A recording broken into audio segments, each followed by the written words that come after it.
Halo semuanya, selamat datang di Noobs Fitness. Di video kali ini aku akan ngebahas poin-poin penting tentang squat yang jarang banget diomongin di channel-channel YouTube yang ada di Indonesia.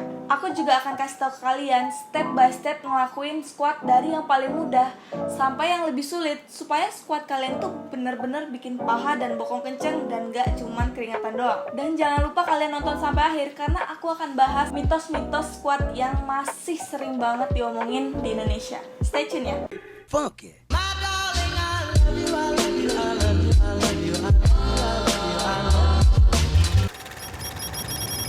Jadi, hal-hal yang penting banget diperhatiin pada saat squat adalah telapak kaki, teknik pernafasan, bukan kaki atau posisi kaki, dan juga sedalam apa kamu turun pada saat squat. Yang pertama, telapak kaki. Pada saat squat, jangan pernah lepaskan telapak kaki kamu dari lantai. Gunanya supaya kamu gak jatuh ke depan, gak jatuh ke belakang, gak goyang-goyang, dan supaya kamu seimbang dan juga squat yang kamu lakukan itu optimal. Pada saat bagian tumit kita naik, squat kita menjadi gak seimbang, dan inilah yang mungkin bisa menyebabkan sakit di lutut. Kalian bisa lihat di video yang kiri, tumit aku naik-naik dan membuat pergerakan squat aku kurang seimbang. Keadaan ini sangat-sangat gak optimal dan bisa berbahaya, apalagi jika kita tambah bebannya. Kalau squat kita gak optimal, hasilnya juga pasti gak akan optimal.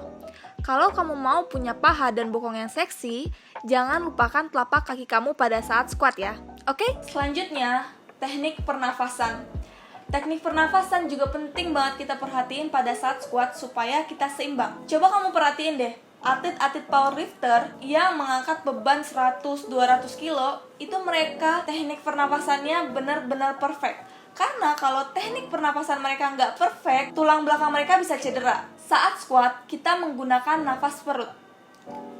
Caranya, tarik nafas lewat hidung, lalu kembangin perutnya, dan kencengin perutnya. Perhatikan ya, pada saat aku mengambil nafas, yang membesar bukan bagian dada, tapi bagian perut. Satu lagi, tarik nafas dan buang nafas dilakukan pada saat kamu ada di posisi berdiri. Jangan pada saat gerakan turun, jangan pada saat gerakan jongkok, jangan pada saat gerakan naik, tapi sedang berdiri. Kenapa? Karena kalau nggak kayak gitu, keseimbangan kamu bisa terganggu. Nah, kita kan tadi udah bahas tentang telapak kaki dan juga teknik pernafasan. Dua teknik itu strict banget, harus diikutin plek-plek. Tapi kalau posisi kaki itu lebih personal, karena struktur pinggul dan struktur lutut tiap orang itu berbeda-beda. Ada yang cocok squat menggunakan bukaan kaki yang sempit. Ada juga yang cocoknya menggunakan bukaan kaki selebar bahu. Dan ada pula yang lebih cocok menggunakan bukaan kaki yang sangat lebar. Arah telapak kaki pun bisa beda-beda. Arahnya bisa ke depan, bisa juga dirotasi 10-15 derajat. Bahkan ada yang arahnya mencapai 45 derajat.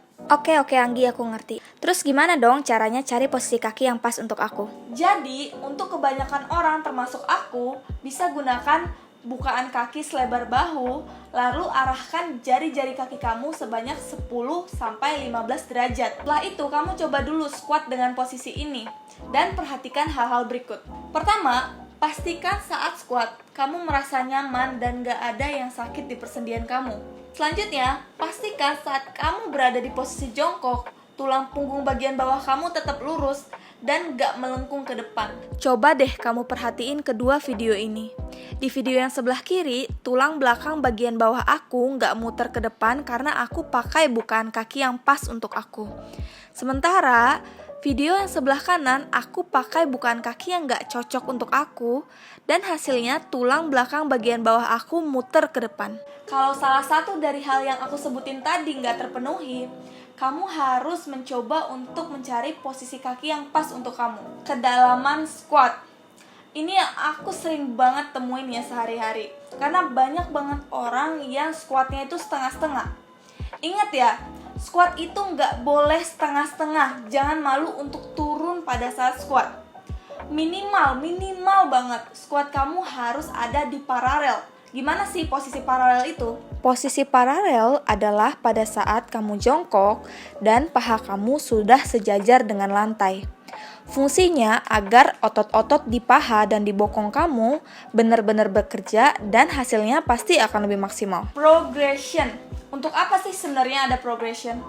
Jadi pada saat kita latihan gak cuma squat aja, kita harus ada progresnya. Semakin hari latihan kita harus semakin sulit. Karena kalau nggak ada progresnya, ya sama aja kita latihan untuk keringetan doang. Gak bakal efektif untuk bikin paha kencang, gak bakal efektif untuk bikin bokong kencang, ya cuman keringetan doang. Karena itu kita harus fokus untuk mencari progres.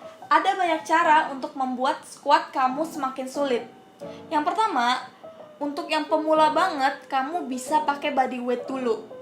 Nah, kalau udah body weight semakin gampang, kalian bisa tambahin bebannya. Kalau belum punya dumbbell, bisa pakai aqua dulu.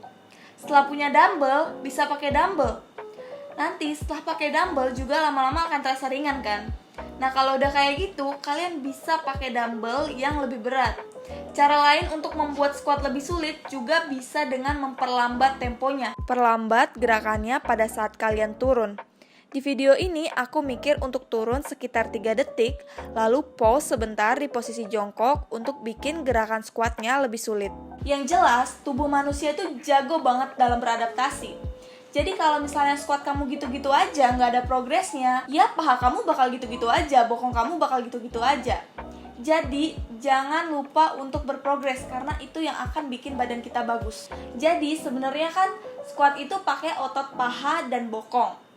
Tapi, kita bisa modifikasi squat kita supaya lebih dominan melatih paha atau lebih dominan melatih bokong. Untuk fokus ke paha, modifikasi squat yang dilakukan adalah dengan menaikkan tumit kita. Di video ini, aku pakai pijakan yang lebih tinggi dari lantai. Tapi kalau kalian gak punya, bisa menggunakan tumpukan buku dengan tinggi sekitar 3-5 cm. Dengan menaikkan bagian tumit dengan buku atau pijakan, maka pergerakan dari sendi lutut kita akan bertambah. Dan pergerakan itu akan dieksekusi oleh otot paha kita. Kalau gerakan ini dilakukan secara rutin dan ada progresnya, maka paha kita akan lebih seksi. Yeay! Untuk fokus ke bokong pada saat squat, caranya dengan mundurin pantat sejauh yang kalian bisa, lalu pada saat di posisi jongkok, berhenti sebentar dan squeeze atau kencengin bokong kalian. Tapi, jangan lupa untuk tetap menjaga keseimbangan kalian dan jangan pernah lepaskan kaki kalian dari lantai. Mitos-mitos. Nah, ini dia nih, sering banget diajarin ke kita-kita orang Indonesia yang bikin squat kita gak berhasil. Mitos yang pertama, harus squeeze bokong sekencang-kencangnya di posisi berdiri. Oke, sebenarnya waktu di posisi berdiri, kalian gak perlu squeeze bokong karena gak bakal bikin bokong makin gede. Otot bokong bekerja pada saat di bawah. Makanya kalau mau squeeze pantat, mending pada saat posisi jongkok seperti yang aku bilang tadi.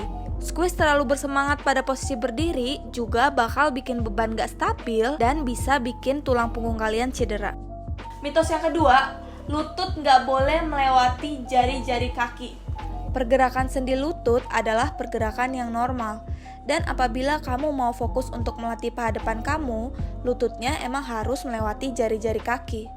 Ketika kamu melakukan gerakan, apapun gerakannya itu, mau itu hip thrust, lunges, bahkan plank, akan ada stres yang diberikan di persendian kamu. Tapi bukan berarti tiba-tiba itu bisa bikin cedera. Percaya deh sama aku, gerakan kamu akan lebih optimal dan natural kalau kamu biarkan tubuh kamu untuk bergerak dengan optimal juga. Mitos yang ketiga, belajar squat pakai tembok.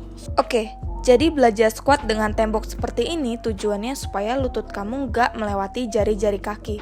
Dan seperti yang udah kita bahas tadi, lutut melewati jari-jari kaki itu normal.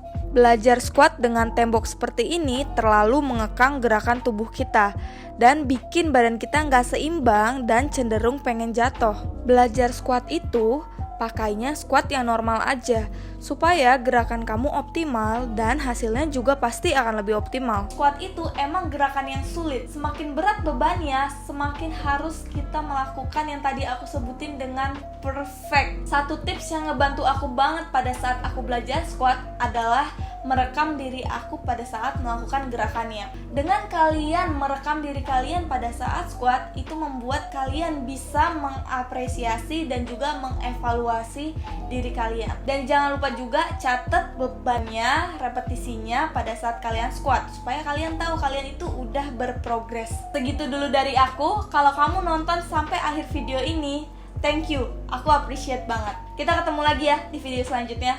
Bye.